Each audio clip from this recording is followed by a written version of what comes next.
What's up, everybody? So some huge news in the boxing world, and that is Anthony Joshua deciding to take on Francis Ngannou March 9th in Saudi.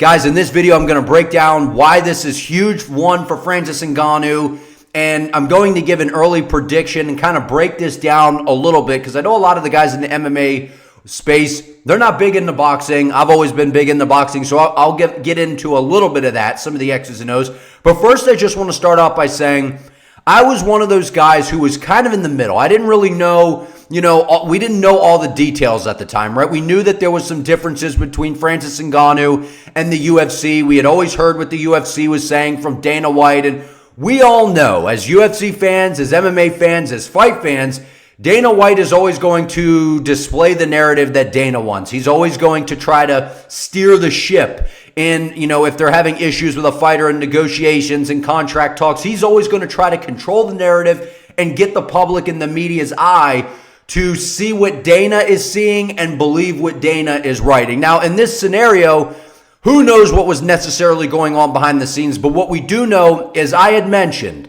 Francis Ngannou going to the PFL is great. All the things that are going on with that and his deal, it all sounds good. That is yet to be seen inside the PFL. But what I always mentioned is if Francis Ngannou is able to land big-time boxing matches because him signing that deal with the PFL allows him to box, this deal was more than worth it. He's able to not only land Tyson Fury, which I thought he won the fight. I thought that he beat Tyson Fury. He had the knockdown. I don't think that he really got outpointed. I think he landed the more significant shots. At the end of the day, you definitely could have given the match to Francis Ngannou. And then here we are. March 9th, Anthony Joshua, Francis Ngannou. Props to Anthony Joshua for taking the boxing match. I don't want to call it a fight because, again, it's not a full fight. It's boxing. So at the end of the day, this is huge for Francis Ngannou. This is huge for boxing because, guys, the thing about boxing is it's been such a corrupt business for so long, right? We've seen just so many wild things going on in the sport, right? But at the end of the day, I've always liked boxing. It's always fun when you get two big names in there. We've seen guys put it on the line recently, Tank Davis and Ryan Garcia. We've seen, Haney get in there. Like, we've seen, Terrence Crawford, Earl Spence. Like, we've seen the big names want to collide and kind of bring the boxing world back to what it is.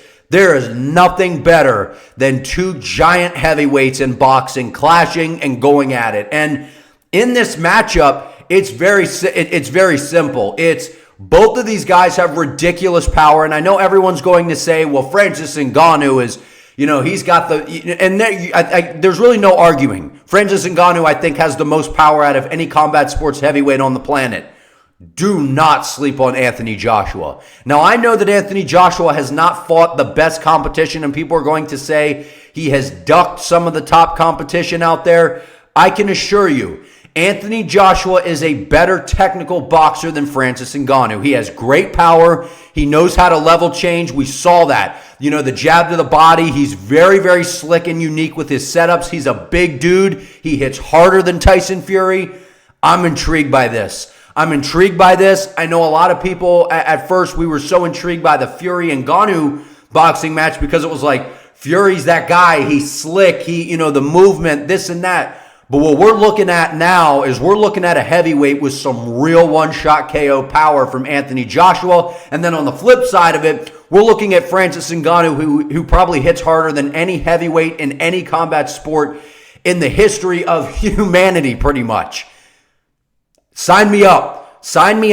It goes down March 9th, which I believe is when UFC 299 in Miami is going down. So I'm curious to see kind of how this plays out. But one thing that we have to mention, and I know that this is something that does kind of get brought up, is that what's so funny and unique about the cards over in Saudi is, part of this Riyadh season, is that the Saudi, they have so much damn money that, like, the fighters can just show up and do their job. They don't have to really worry about trash talking. They don't have to worry about selling a fight because I'm sure that they get some pay-per-view revenue and things like that. But over in Saudi, they just want great events. They want to entertain. They want to be like, We put this event on. We did that over here. And that's exactly what they're doing by doing this. They're not so much worried about how much revenue they're bringing in, which I get it. Businesses want to make money, so it's not like everyone can do that. But if you have money that you can just throw out like they do, I think it's great. The fighters can focus on coming in the best condition they can come in. They're not worried about doing a million press conferences and pushing and shoving at stare downs and all that stuff. It is all about the business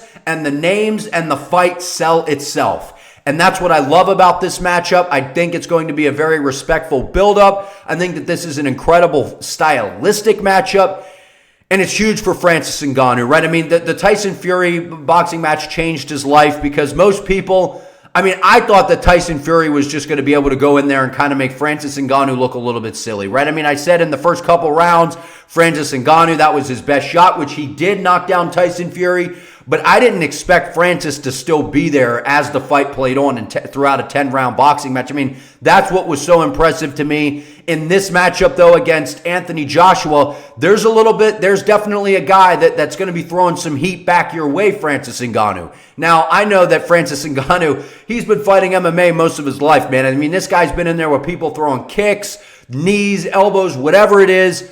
This guy's walking in there with supreme confidence now from knocking down Tyson Fury. That was arguably some of the most trouble we've ever seen Tyson Fury in. Now, I know Deontay Wilder was able to knock him down, and then Tyson Fury comes back from the dead, and that whole thing, I know that. But that left hook on the back of the ear that he landed on Tyson Fury was impressive. Francis displayed good technique. He was very patient.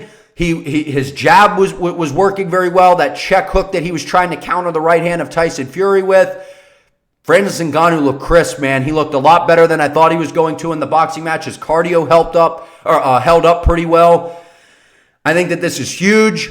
This is what that deal really depended on for me, right? I know when he goes to the PFL, there's going to be a lot of hype behind it now because he's landed these big boxing matches, but I'm almost starting to question, are we going to really see Francis in MMA again? Because let me tell you something.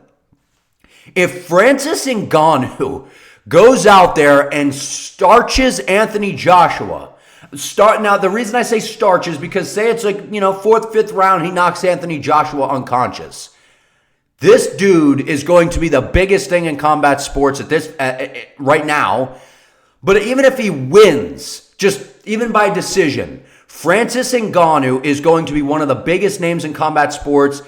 I believe that he'll take another boxing match after. I think that maybe there's a potential rematch with Tyson Fury. Unfortunately, Deontay Wilder didn't look that great in his most recent boxing match. So, that could have potentially been another option after. I don't really see how that's an option, especially if Francis gets the job done.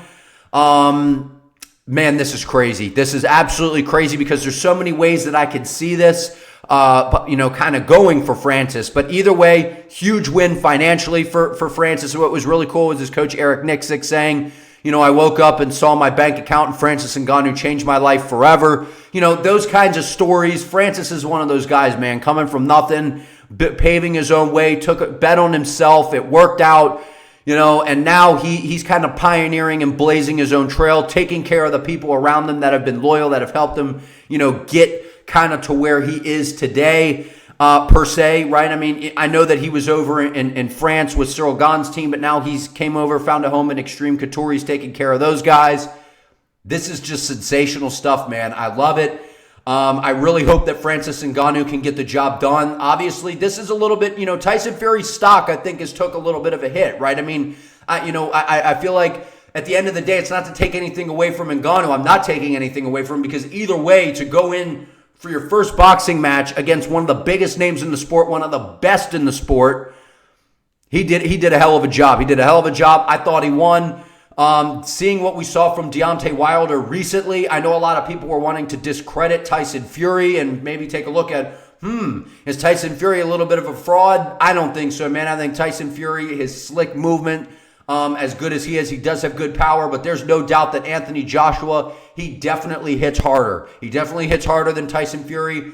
Some of the competition that Anthony Joshua has fought or boxed against is definitely suspect, which I think is what makes this a little bit a little bit more interesting, where if Joshua was out there fighting only Tyson Furies, only Deontay Wilders, I know that there was the whole Ruiz thing, and we saw some adversity with Anthony Joshua. We saw that he was able to bounce back. So at the end of the day, this is a tremendous event. I'm excited about this. I'm excited for Francis Ngannou landing a second huge boxing match. He wins this thing, man. This is going to catapult this guy to another level. I do believe, though, if he wins, we may not. Maybe we see him in the the PFL doing some sort of something if they can find a big name opponent to put him in front of. But if you can go in there, man, and only have to punch and don't have to worry about elbows, knees, kicks, or takedowns and make a lot more money, when you want to do that, I don't know. That's for Francis to decide. But like, comment below, subscribe. Appreciate you all. See you in the next one.